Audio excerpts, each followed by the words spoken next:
You're all set, Ralph. Okay, thank you, sir. Okay, it's December 9th. Let's call the meeting to order. I got 4:04 in the afternoon.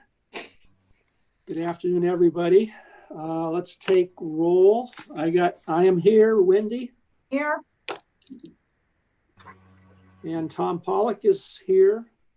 Bob Junman? I'm here. Here. Al Malone is here. Anna Verska is on the phone, is here. Tom Arnold is here. We have Matthew? No Matthew. And Carol is here. Angie is here. Is Jennifer here? King? No. And Katrina is here? No? Yes? Not yet? I don't see her. I'm sorry? I don't see her, and she's not in the waiting room yet. Okay. Okay, so we got, everybody's here except Matthew and Katrina. Public comments. Angie, are there any public comments? There are none. Are none. Okay. Okay, we got to approve the minutes for actually the last two meetings. We had our regular October 14th meeting that we need to approve, and let's do them one at a time. Does anybody have any, and Angie sent these out when she sent out the agenda. Does anybody have any questions or issues on the October 14th minutes? Just give us a minute to look them over again, okay?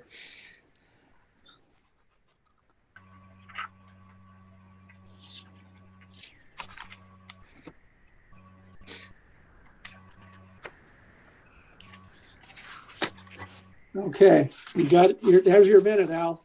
I'm good. How about the other guys? Could I get a motion to approve? I'll move. I'll second. Bob and Tom Arnold second it. All those in favor? Oh, I guess I got to do it. I vote yay. Wendy?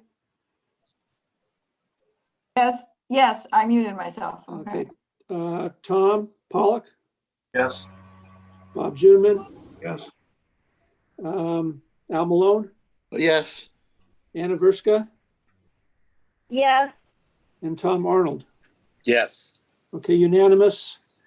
Just a quick question, Carol, it talks about, reviewing the preliminary view of last year. Were there handouts for that when you, back on the 14th, October?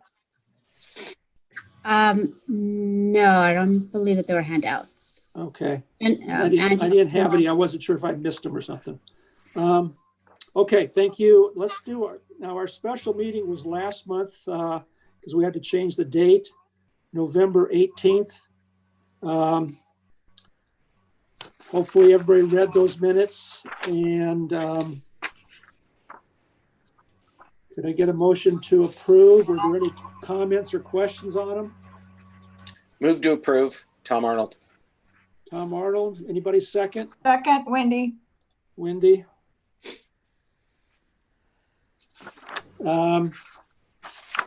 Okay, let's do it again. I vote yes. Wendy? Yes. Oh, yes. Sorry. Yes. Tom Pollock? Yes. Bob Junman?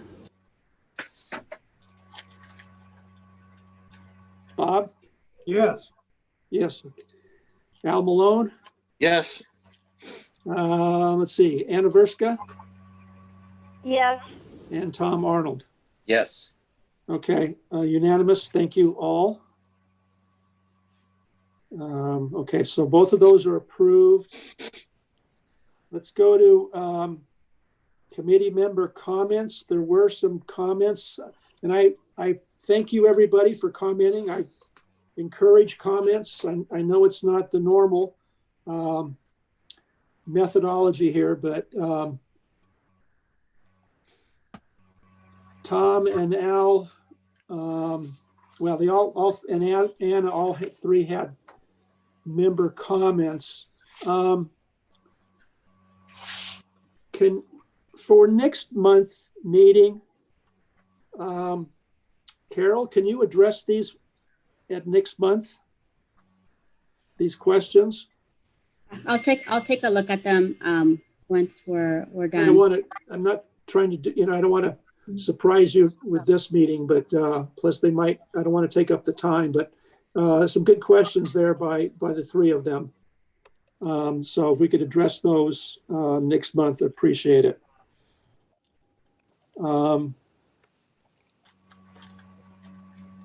Thank you. Just a quick one. Thank you for the budget. The final adopted budget book came out, I guess, last week sometime. You should have gotten the email. And I guess you have a copy. If you haven't picked one up, you have a copy waiting for you at City Hall. And then, Carol, I think you said the CAFR should be coming out sometime first part of January. Yes, it's being finalized right now.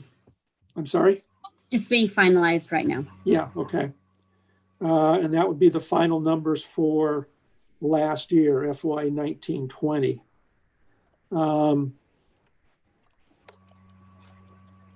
So the first item we have on the agenda is to take a look at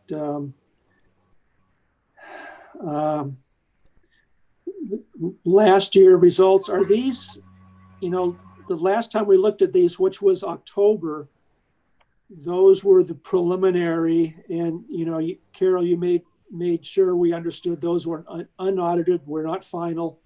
Are these numbers that you're presenting today or showing today, are these final numbers, or they still could possibly be tweaked by the auditors or somebody else?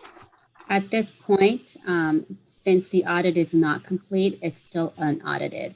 I'm pretty comfortable. They're not going to be changing much at this point, but since the auditors have not give us their final approval, I'm not comfortable saying they're final audited. All right, you don't want to, okay, I understand.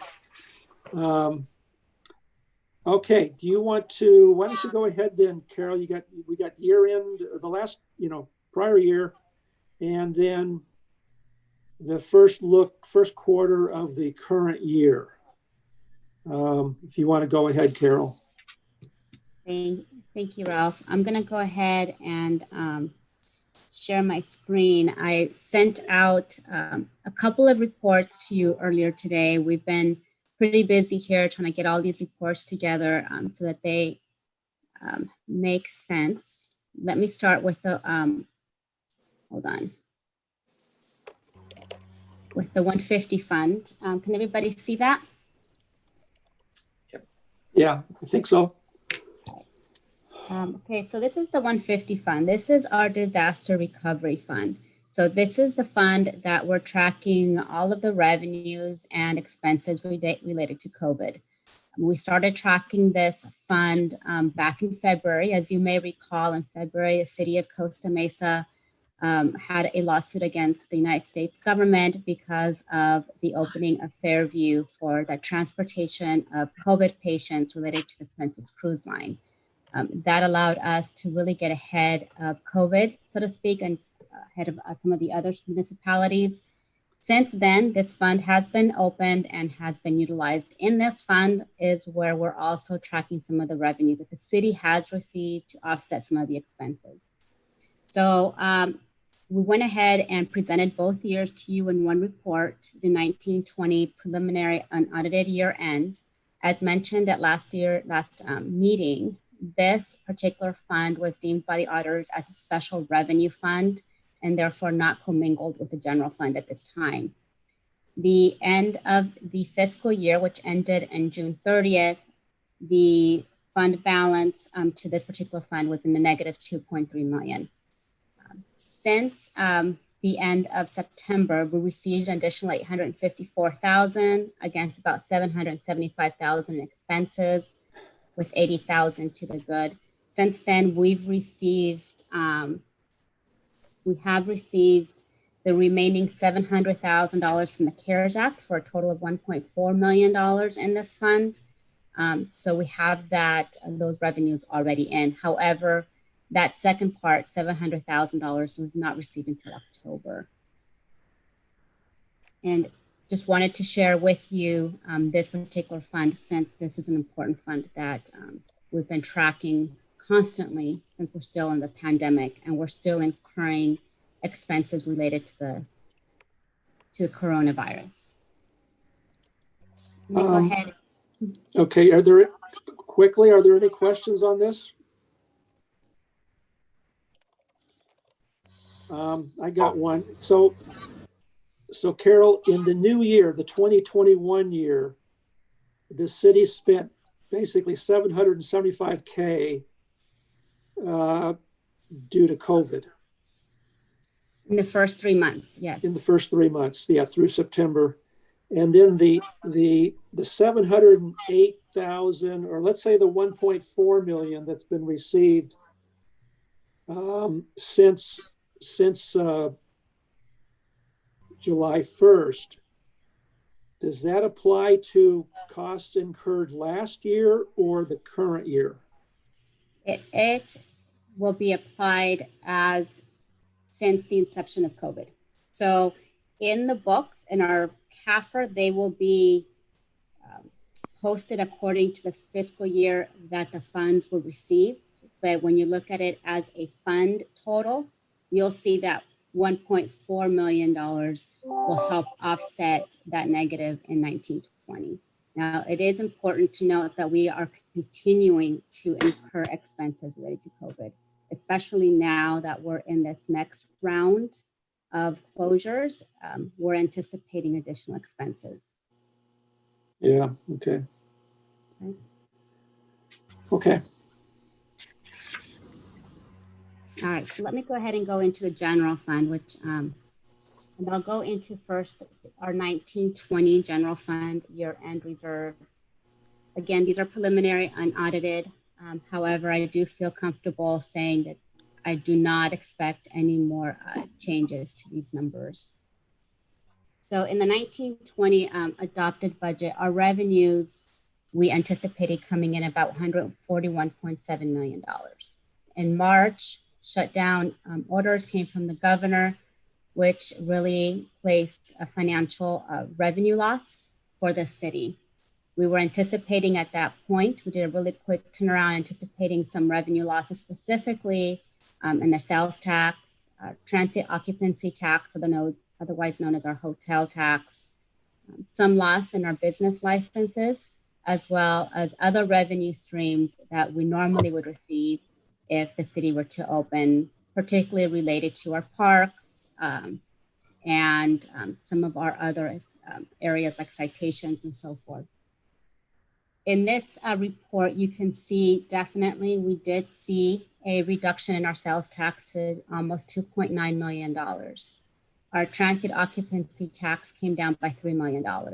So in those two categories alone, we were almost $5.9 million short in the last 3 months of the fiscal year. And it's really important to notice that the pandemic hit the last quarter of the fiscal year. So these losses really are directly related to the coronavirus pandemic. We were fortunate, though, we had some other ups and downs in some of our other revenue categories. Specifically, our property tax came in about $2 million higher than we anticipated. That really helped us offset some of the revenue losses that we experienced. So our total revenue loss as compared to the adopted budget is about $4.1 million. You may also recall that in April, city staff came before city council and presented scenarios of revenue losses and how to offset those revenues in expenses. So we provided an expenditure reduction scenario where $4 million were to come from the departments and $6 million were to come from our capital. And any revenue loss over and above that $10 million would be hitting our reserves. So by the end of the fiscal year, on our expenses side, our departments came in $4.7 million less. We did not have to trigger the $6 million for our capital funds, and we did not have to use any of our reserves. In fact, we grew our reserves by about $170,000, or 0.12% of the adopted budget. We grew our reserves just slightly. In essence, it's balanced. I have to say I'm very proud of the city and the leadership for doing this. This is extremely difficult to manage on such a quick turnaround. The fact that we were able to avoid using the capital and avoid using the general fund reserves speaks loudly to how quickly the city was able to turn around that loss of revenue so quickly in just a matter of weeks. So as you can tell, we're pretty much balanced. Okay, I think Tom Pollock, you got a question? Yeah, Carol, super job and great results. So that I can better understand it, for example, the police was, I think the budget was 49 million and the actual expenditures was 50 million. Correct.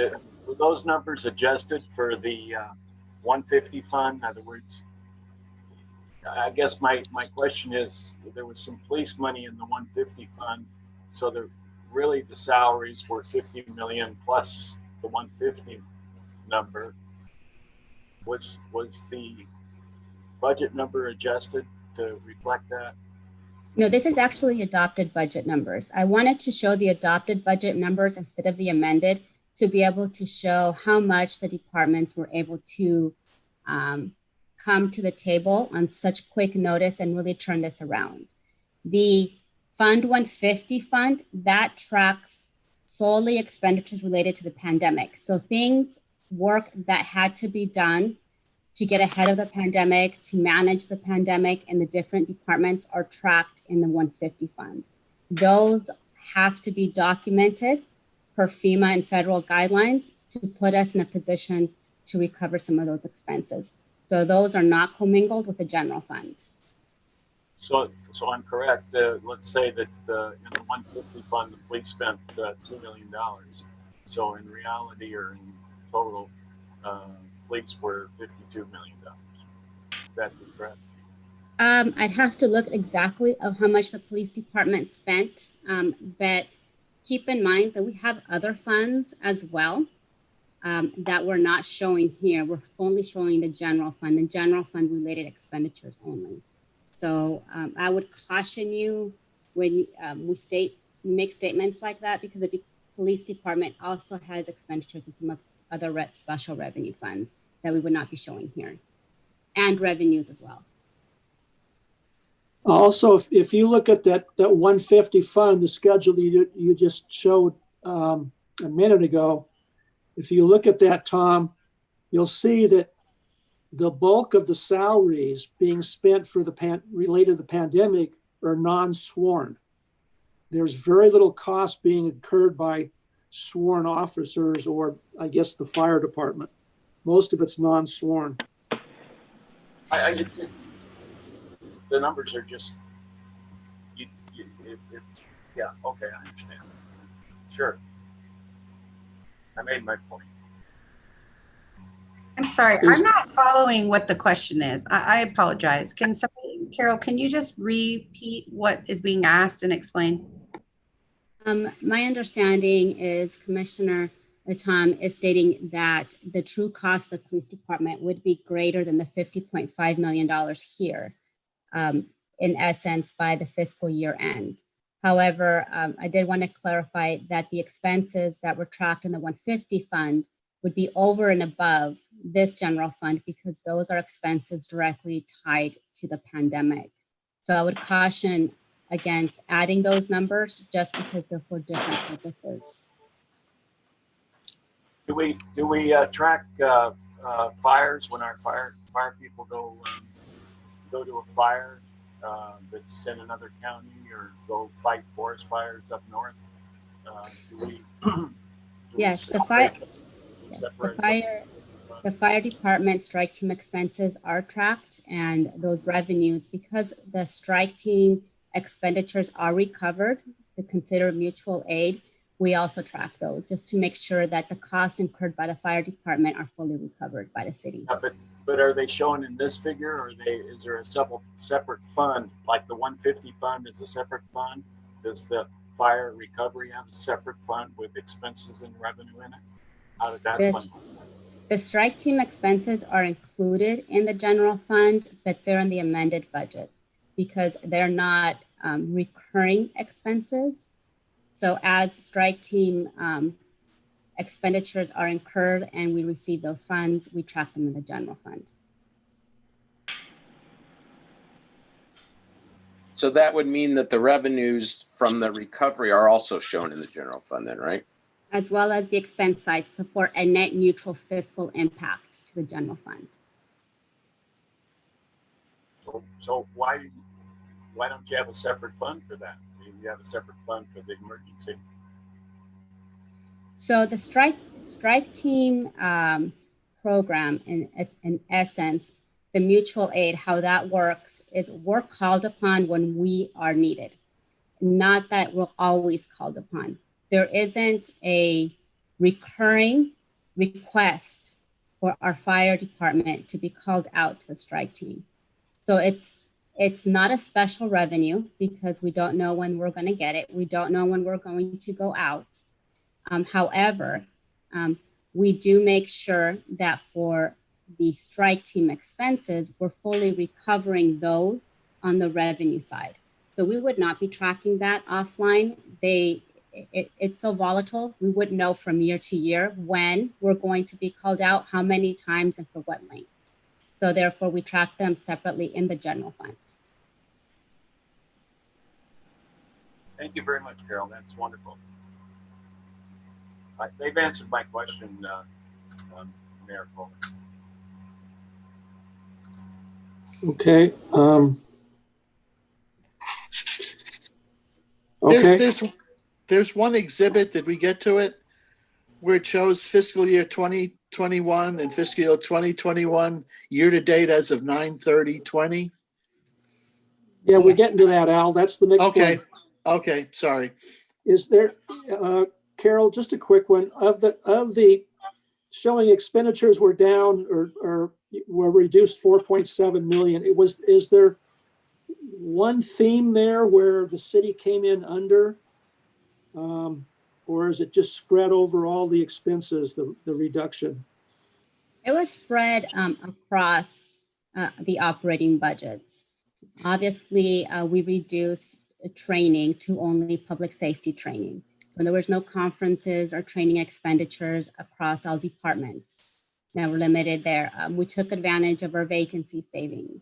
We reduced all of our expenses to ensure essential purchases only. We implemented a program right away in March in the city to make sure that all departments followed a process requiring them to justify essential purchases to make sure we were managing those costs to reduce the expenses by year end. All of those across the board helped make sure that these expenses came in the way they did. Honestly, okay. It's a great feat, and Cedar leadership did a wonderful job.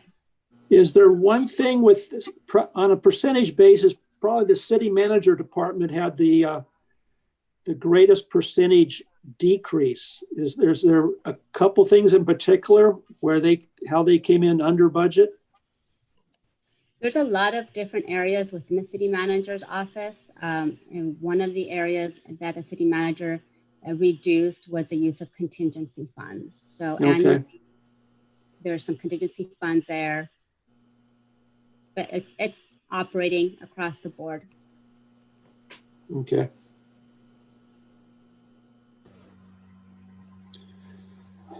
Okay. Okay. All right. Seeing no more questions, I'll go ahead and move into our first quarter. I will caution with our first quarter, it's only 25% of the fiscal year. It's only the first 3 months. There was not a lot of activity in these last first 3 months because of the pandemic. So in our first quarter, 25% of the fiscal year, our property taxes, we still haven't received them through the end of September 30th. We normally receive them in the months of November and December. We'll receive these two large installments twice a year. As you may recall, when you pay your property taxes in November and April, it's around the same time that the city will start receiving its disbursements for the city property owners. Our sales tax, about $4 million. This is tracking to where we were anticipating it to track. Example as well, TOT. We knew this was going to be taking a reduction. So you can start seeing here in the first 3 months of the fiscal year, the city took in about $10.3 million against the $132.3 million in the amended budget. Now, this is the amended budget that we are adjusting for. So in this transfer in category of the $5.9 million, this is a $5.9 million that we were anticipating to use in 1920 for our capital projects. We're moving it into 2021. And it's just amended. We haven't actually taken that action yet. On our expenditure side, we've already spent about $43 million to the end of September 30th in our first quarter. Again, this is a very preliminary, 25% of the fiscal year. Most of our revenues do not come in the first quarter. They start coming in halfway through the year. So we'll have more information as more revenues come in at a later time, and as well as more data how this latest pandemic phase will be impacting the city's coffers. But as of now, we're looking to come in at budget. Everything's trending to how the budget was put together just a few months ago. Any questions? Yeah, I have one. On a cash flow basis, we have it would show, just look at these numbers, expenditures of 43 million, revenues of 10 million, a shortfall of $33 million. On a cash flow basis, is that like temporarily borrowed from the general reserves? Because you have to make payroll, you have to pay the city attorney, you have all these expenses. They're real, they're now. You had to pay these. We're stuck with the problem of not getting the property tax and the sales tax till a month or 2 or 3 down the road. But in the meantime, we need cash to cover these expenditures. So I'm a little confused as to how do you account for this cash wise? So I mean, you paid the bills, right? I mean, you paid the employees, you paid the police, you paid the city attorney. You're stuck. You got to cut those checks, right? Regardless of the timing of our bulk of revenues, you're stuck from a cash flow basis of having to cut big checks. So that's my question. That's correct. So don't confuse the budget with cash flow. So this is budget. We track the budget. We're constantly taking a look at when we're getting in. We're tracking cash flow on a weekly basis. We already know, based on history, based on our relationships with the county, and particularly the county and our other areas, when we're going to be receiving the funds, about how much money we're going to be taking in. We have a really good estimate of our payroll. We know when our big expenses are coming on.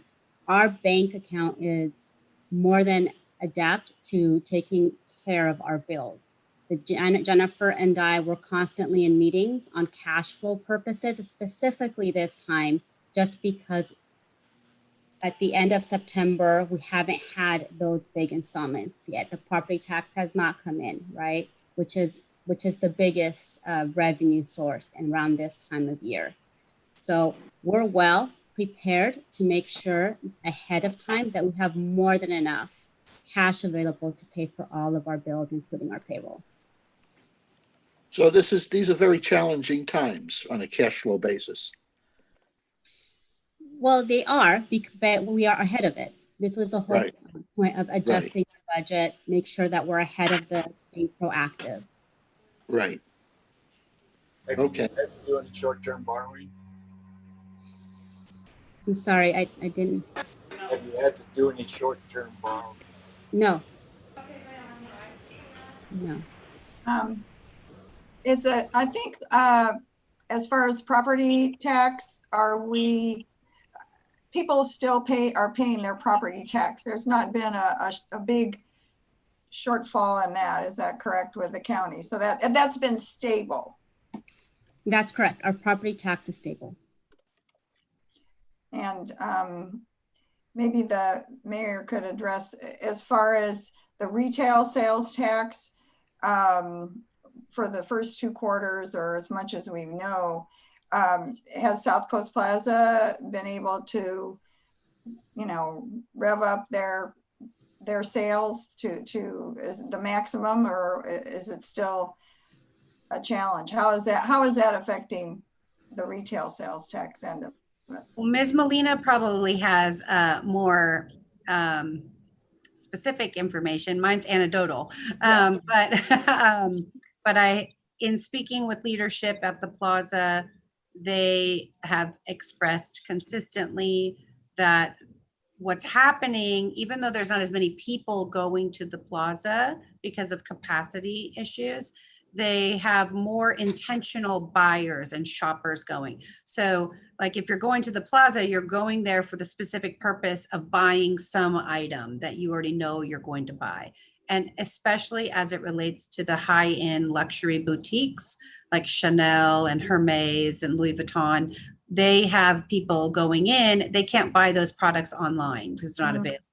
So they're going in with the specific goal of buying a $20,000 handbag, for example. And none of us are doing that, but they are. And so that's what I've been told, and I don't know, Ms. Molina may have better data, is that they're tracking kind of steady compared to last year.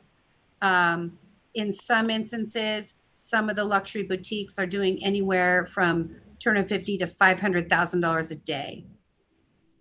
So that's all I know. Thank you. Is that consistent with what you're seeing in the data?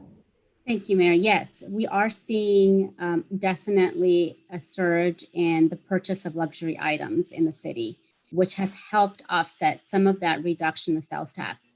So as you remember, in 1920, we took a $2.9 million hit on the sales tax. Our initial projections were closer to the $4 million mark because of the shutdown. However, keep in mind, South Coast Plaza was really got ahead of retail business in these COVID times. They did curbside, they're doing the pavilion.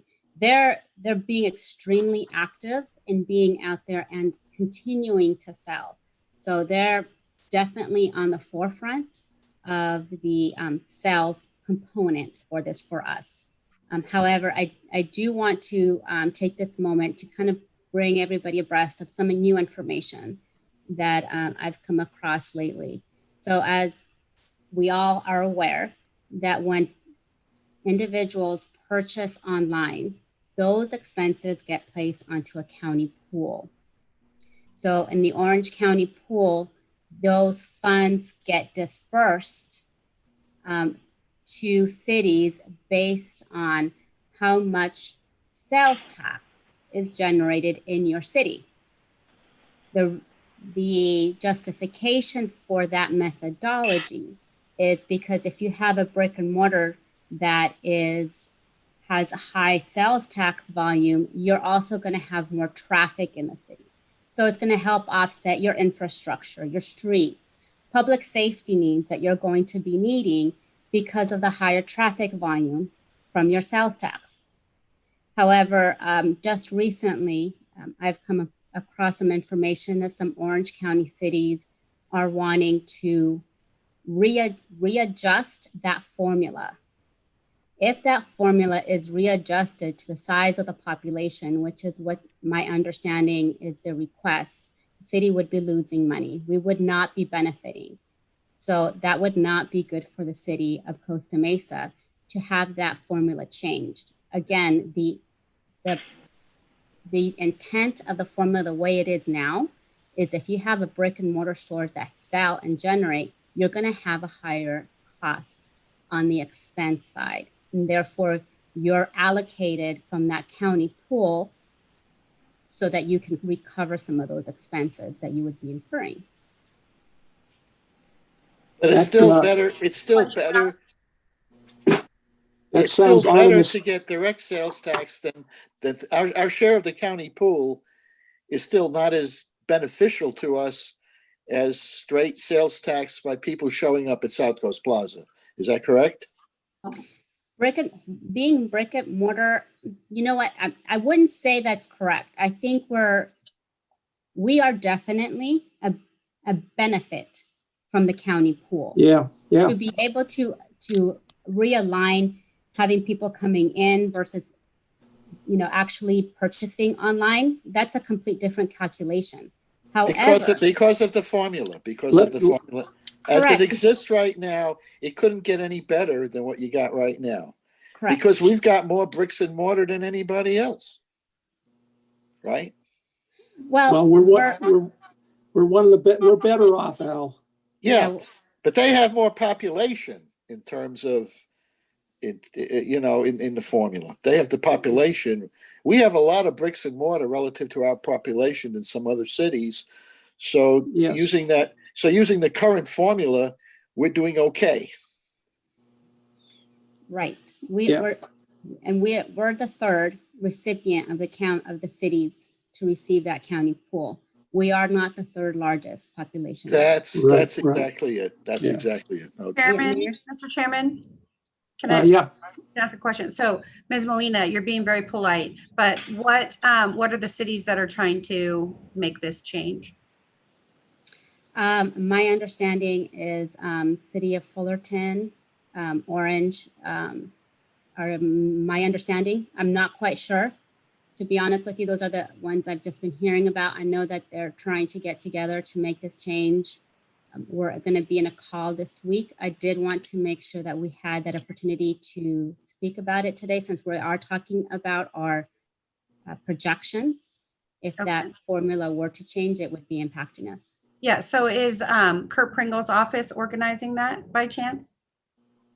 Yeah, so this is the same individual who's trying to make Fairview Development Center a mental state hospital. Okay, so we need to be very cognizant of what's going on there. Thank you for alerting us to that.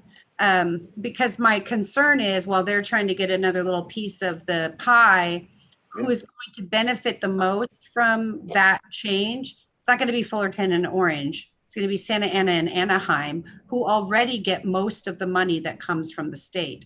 I mean, they get $69 or something dollars. Maybe it's even 70. I'm not sure at this point. But we get $12 per person. They get about $70 per person from the state.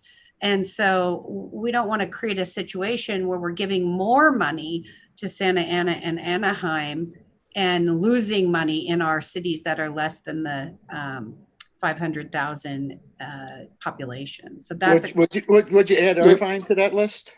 Irvine 300,000. They get the same as we do. Okay. Right. So you got the two big cities, huge population of Santa Ana and Anaheim.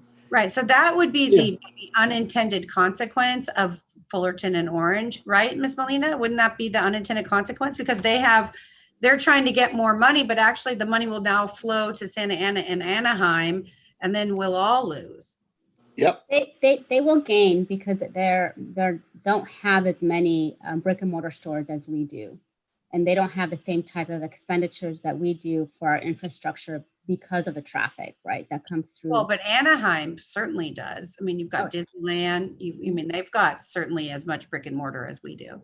So I'm glad you're going to be on that call, and please keep me posted on that. And I will talk to the mayor of Newport and try to stop that from happening. Okay, thanks. There you go. There you go. Plus, I mean, we've got a lot of brick and mortar, but we also have luxury, which really helps. And the automobiles on Harbor Boulevard. That's right. Don't forget those. Tom Arnold. Is that a statewide formula? Is the state legislatures the one that would authorize a change in that? That's my It would, question. it would have to go through the state, yes. So there'd have to be a bill that Correct. originates. Okay, all right. So it's a lobbying effort then.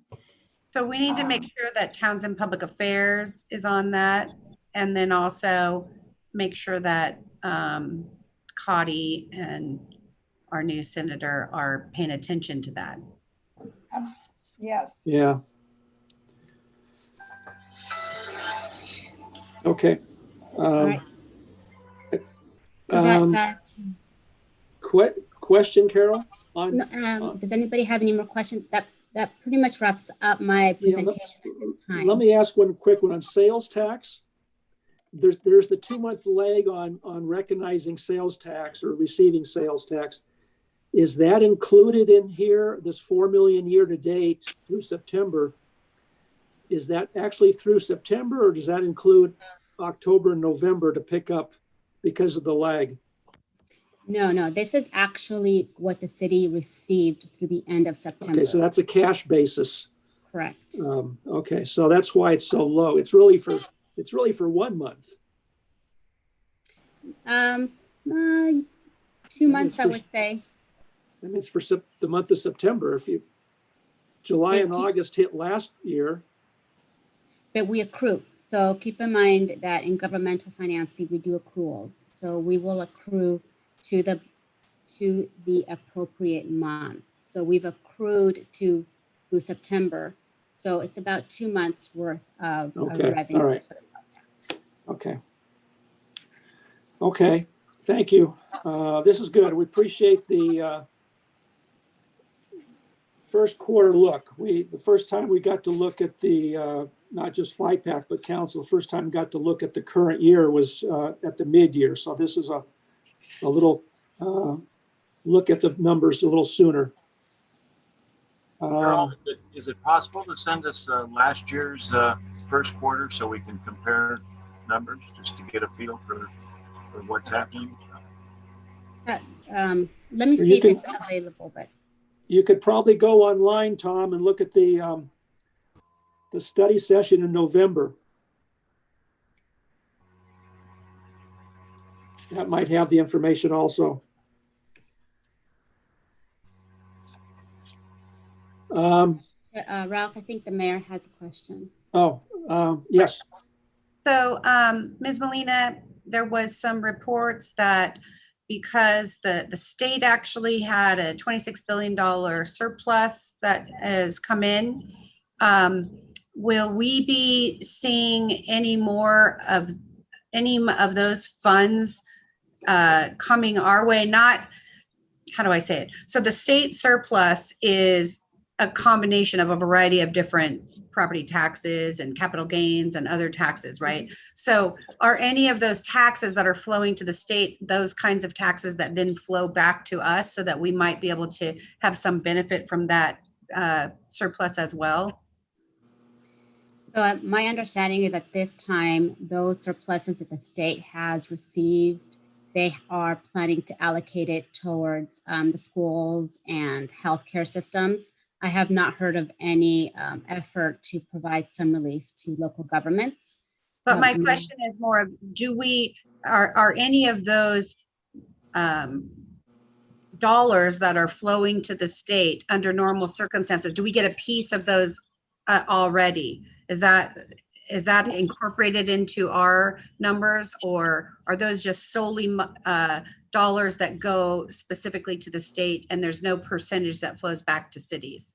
That's correct. It's mostly just to the state. Most of their revenue increases that they experience were related to capital gains, and we would not see any of those dollars. All right, thank you.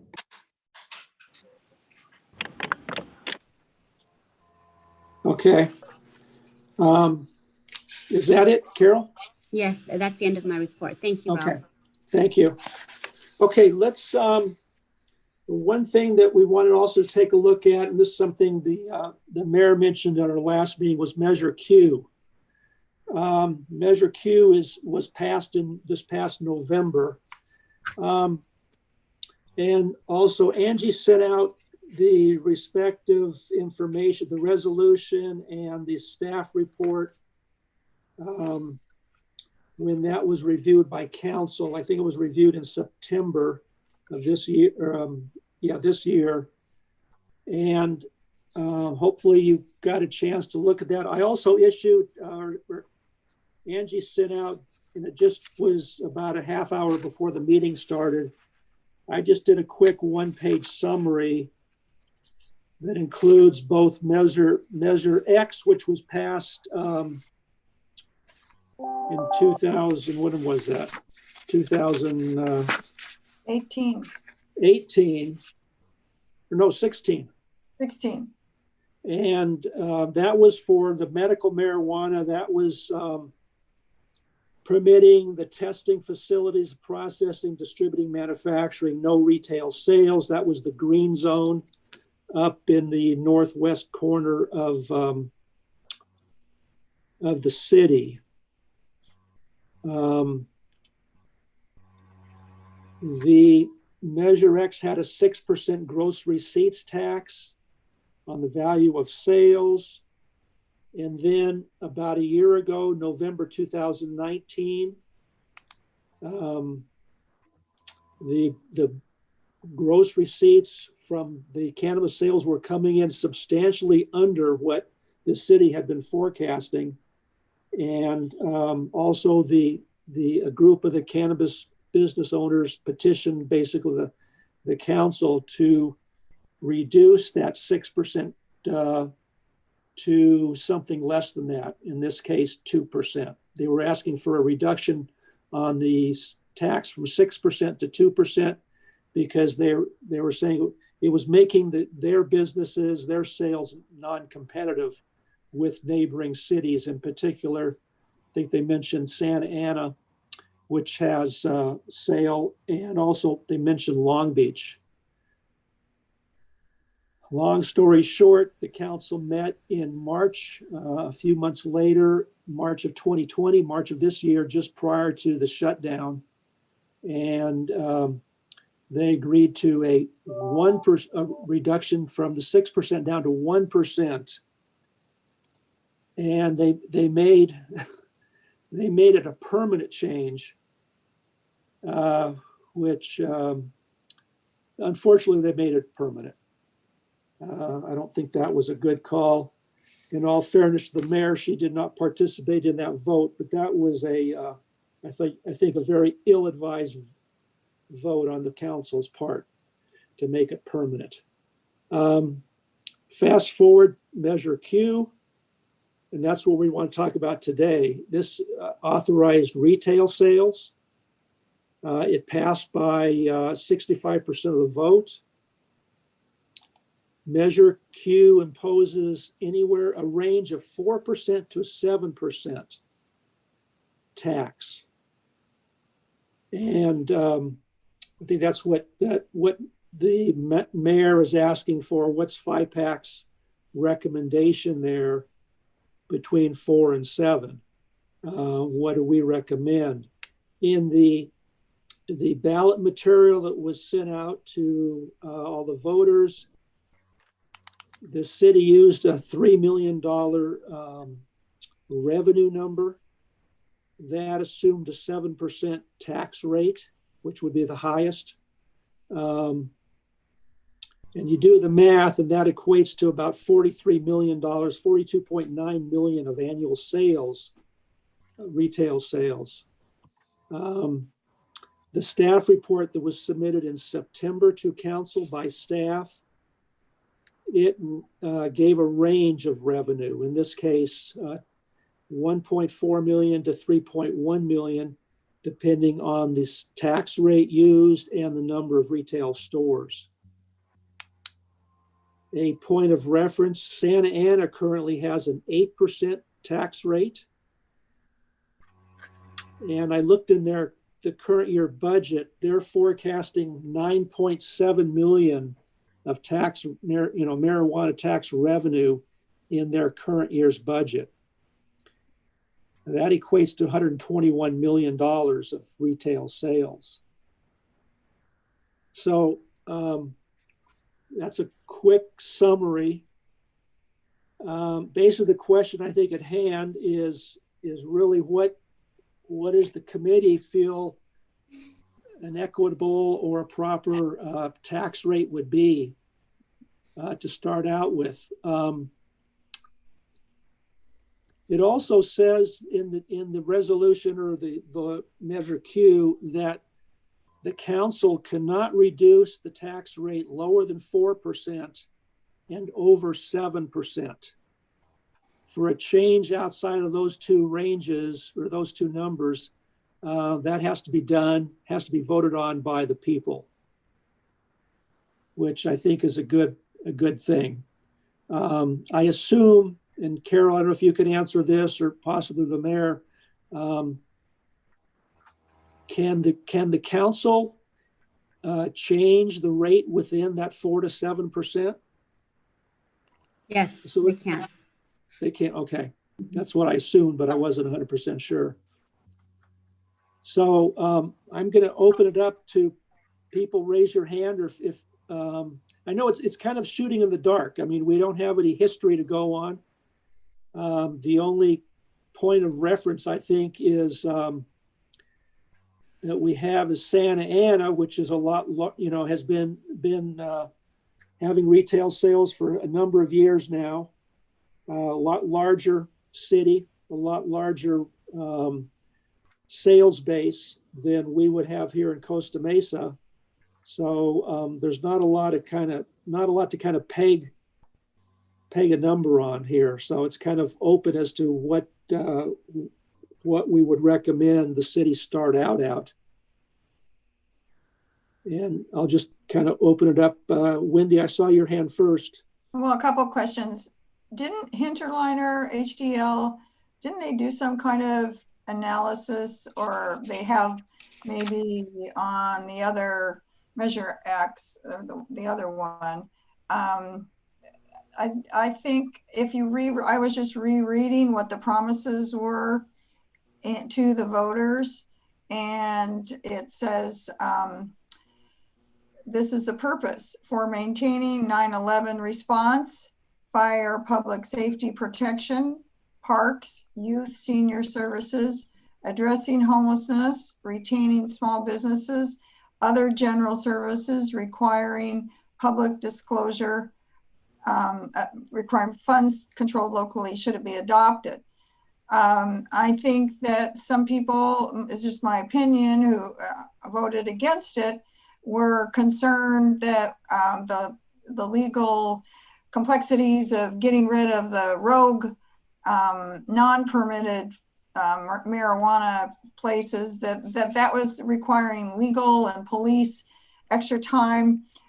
I think that since I wasn't in favor of lowering it for the green zone up there, I think that was a mistake, that to lock it in at such a low percentage was not in our best interest. And I think we proved that one group, they were doing just fine, so let the market figure it out. And if they want to go to Long Beach, but here we are. I mean, based on all that I know and what the promises were, and looking at COVID, I think 7%, that should be the starting point, and then argue backwards.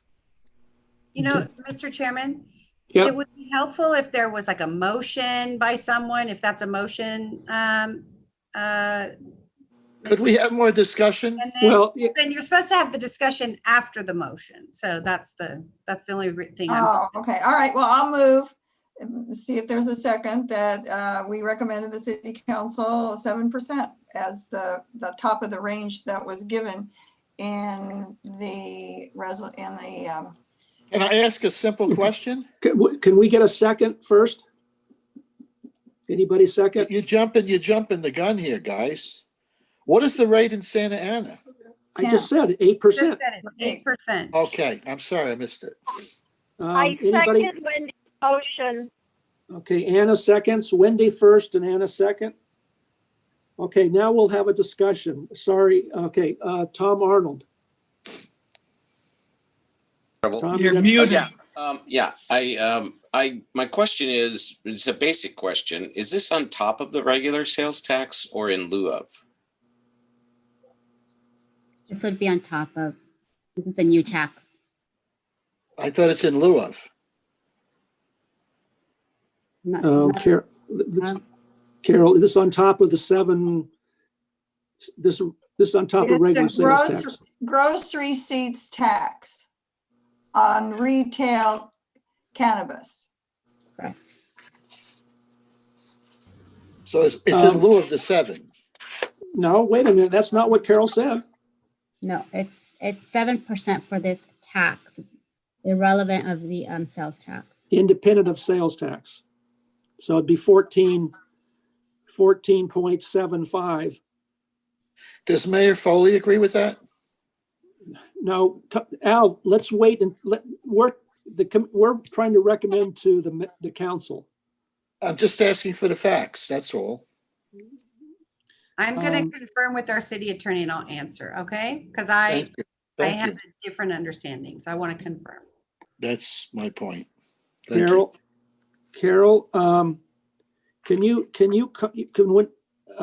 you made the comment when we spoke about the staffing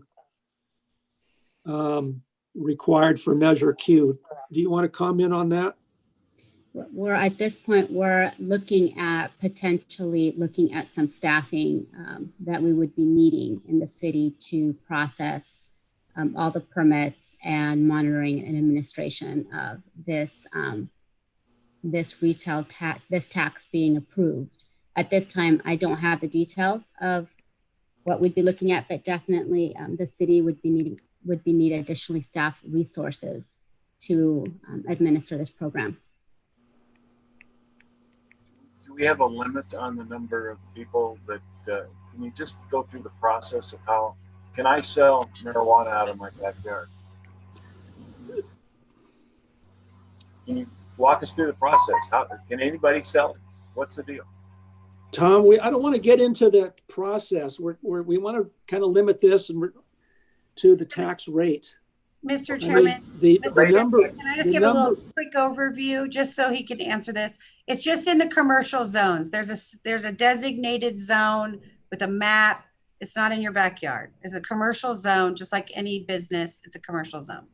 And you got to be 1,000 feet away from schools and such and such and such and such.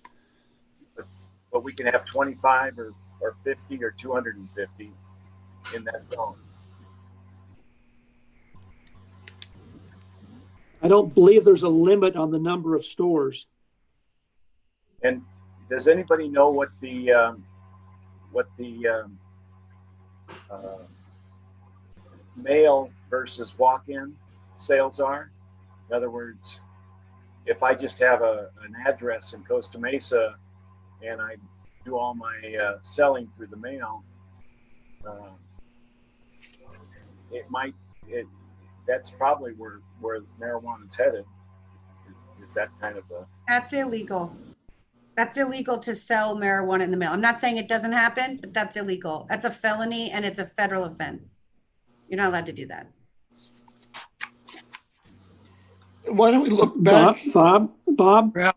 Yeah, as far as rates, I think we got in trouble before by having the tax too high.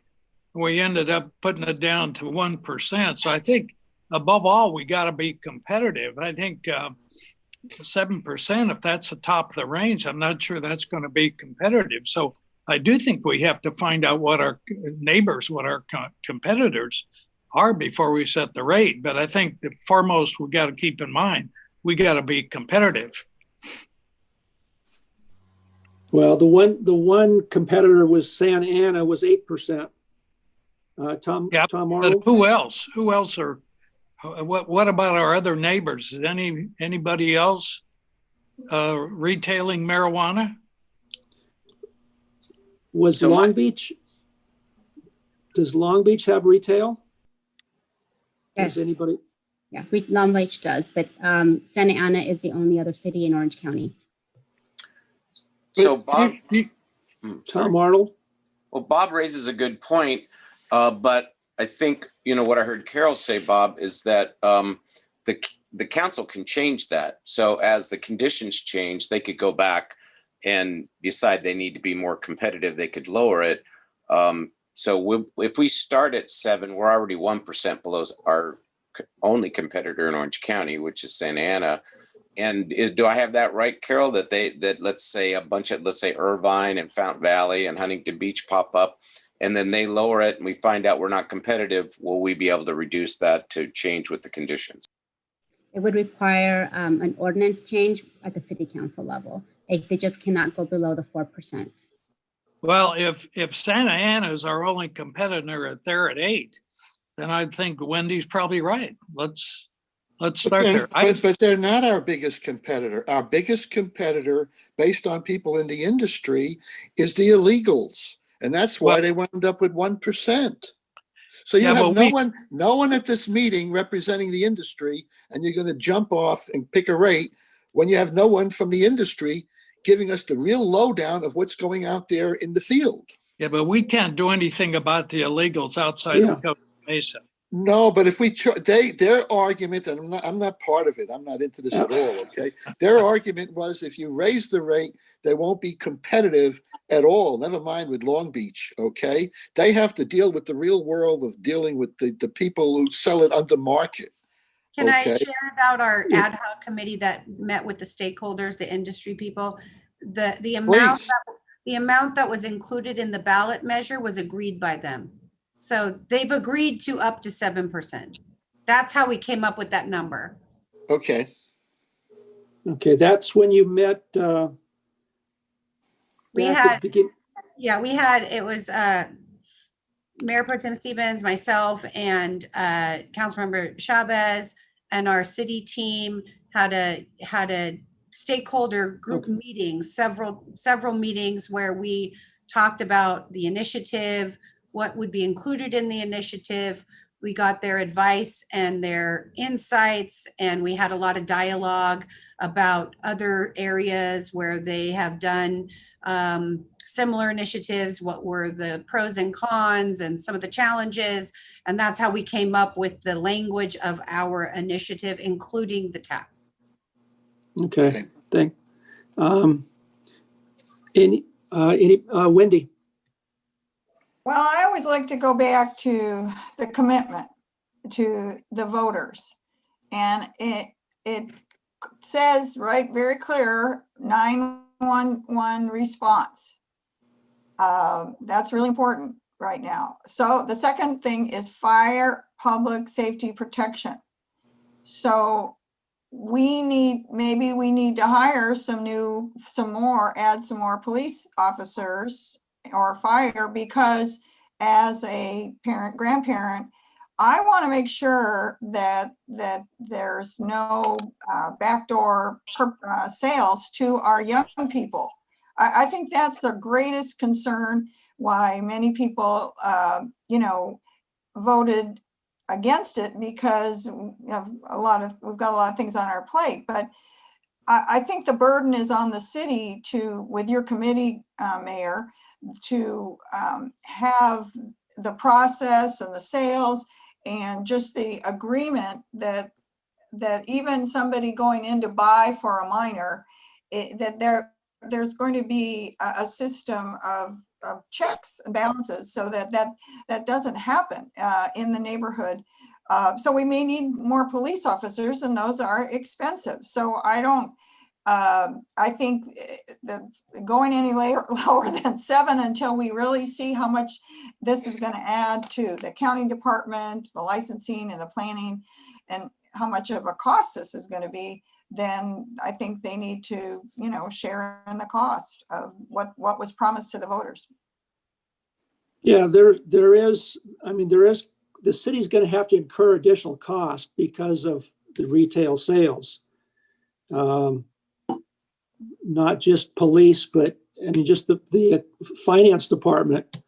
They're spending a couple $100,000 to secure, the finance area, because those people will be bringing in cash as tax receipts. So, and then I know development services. I know it's not just police, it's not just finance. So there's this money will go into the general fund and be used, to support the cities, all of their expenses, whether it's 911 or salaries or streets or whatever. I think I personally, I'm in favor of the 7%. I know it's a little shot in the dark, but at the same time, I think it helps to compensate for the permanent reduction that was previously approved for on the Measure X type of sales. So some of that would compensate for that. A higher rate would compensate for some of that. And as the mayor said, if the business owners are comfortable with that range of 4 to 7, max being 7, then personally, I'd be okay with 7%. But would you consider 5? What, Al? Would you consider 5 to be more competitive? No, because I think it's already competitive.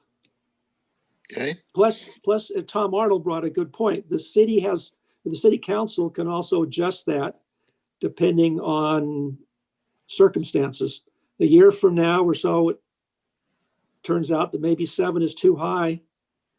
I don't think. I don't know. I don't use weed, but I don't know if somebody is going to go up to Santa Ana or go somewhere else for a 2% difference in the cost. We just don't know if it's price sensitive or not. We don't know if it's price. I don't think it's going to be. Can we take a vote? We're already 10 minutes past the meeting, and since we're not doing member comments and are trying to be fiscally responsible with staff time, is that possible? Yeah. Fine. Okay. All right. Are we one quick one? Anybody else? I was just going to share that we have, there's already businesses that are renting vacant properties in the city right now so that they can have those properties in place if they get their application approved once the city approves the ordinance. So I don't think there's nothing, no one's worrying about being competitive on the industry side. They're ready to go. Yeah, and this is just a recommendation to the council. They can debate it also, but in light of the promises, the list of promises, I think that there's plenty of costs and that the city will incur, and the benefit will be people don't have to go to Santa Ana, so you get to save 1%. Well, I think plus let's face it, the city's got to kind of make up for because of COVID, reduce sales tax, TOT taxes. Okay, let's take a vote. We have the motion of a 7%. I'll go down my list here. Yes. Wendy says yes. Tom Pollock. You're muted, Paul. Tom, you're muted. I'll vote the same way I did on my ballot. No. I can't hear you. I will vote the same way I did on my ballot. No. No. Bob Junman. No. Al Malone. No. I don't like being railroaded on short notice on such an important issue, and that's my problem here. I feel like I don't have enough information, and I don't like being railroaded on any specific issue. So it's a definite no. Thank you. We don't have to vote on this tonight. There's no urgency on voting on this. So I don't know what that comment's related to. This was not requested as an urgent. Somebody's pushing for a vote here, and it sounded like it came from you, Mayor Foley. Al, I didn't know. Can you raise your hand when you want to talk? Okay, Mayor, I was under the impression, maybe it's my mistake, that, you certainly wanted FiPAC's input, but I guess I assumed, maybe incorrectly, that this was going to be talked about or on the agenda for council sometime in January. Is that My understanding, it goes to planning in January and it goes to council sometime in February. Ralph, I think you've got some input. But I just wanted to address, I'm fine with you to vote. I just wanted to address, there's no railroading going on. Yeah. I didn't know this was on the agenda until I got my agenda. So this is not me trying to push anything. I understand. I understand. In terms of making the motion, that was just a protocol issue, not rail. All right, well, Tom Arnold. Yes. Okay, I will vote yes. So it's a 4-3 against. Anna. Oh, wait a minute, Anna Verska. I'm sorry. Yes. I vote sorry, yes. Okay, we're tied. I don't think so. 4-3. I think it's 4-3, yes. Well, wait a minute. I voted yes. Wendy, yes. Anna, yes. Tom Arnold, yes. That's 4. Oh, we got 4-3. I'm sorry. 4-3, yes. That's 7%.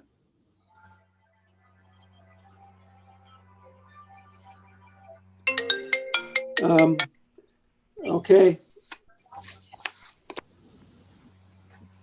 But when you make the recommendation, you can just say on the limited information that we had based on the wording in the good point. On what was the ballot, what the voters voted for. I voted against it also, but majority rules. I'm not happy that it passed, but I had my say and others did too. But I do want us to be a safe city and spend whatever money we need to protect our young people. Okay. I guess in the future, is this? And again, if I was assumed too much, I guess then I'll take the hit for that. But this was mentioned last, and maybe again, maybe I assumed too much. But it was requested to be put on the agenda, so we put it on the agenda for this meeting. And there's nothing to prevent you committee members from doing independent research on things. Right. If you know something's coming up, then you can take a look at what's going on in the city or neighboring cities on some issues. I encourage you to look at things on your own also. I don't want to where we have to wait and get all of our information from staff. I mean, we can do some independent research on things, so we have a little bit more information. I tried to do a little bit, but maybe I didn't do a little bit. Maybe I didn't do enough. I don't know. But there's not a lot of information out there except for what's going on in Santa Ana, which I guess is the only city in Orange County that, let me finish, Tom, that currently has retail sales. So, okay, Tom, quick one, because we got to wrap it up. I make a motion that we adjourn the meeting. I can't hear you, Tom. I'm sorry. I make a motion that we adjourn the meeting. Okay. Second. All those. I have something I need to share with you before you do that. Sorry. Okay. So I wanted to make sure that you knew on the December 15th City Council meeting, we're going to have an agenda item. It'll be posted tomorrow, I think, or maybe tonight. I don't know. We're going to have an item to reconfigure the Finance Committee and to have the committee be more of an economic development and finance committee. So we will still be proposing that it have the financial oversight component, but that it be also inclusive of economic development. So adding a member from the cannabis industry to the committee, two business representatives, a representative from the hospitality industry, a representative from labor, and a representative, and then 3 residents.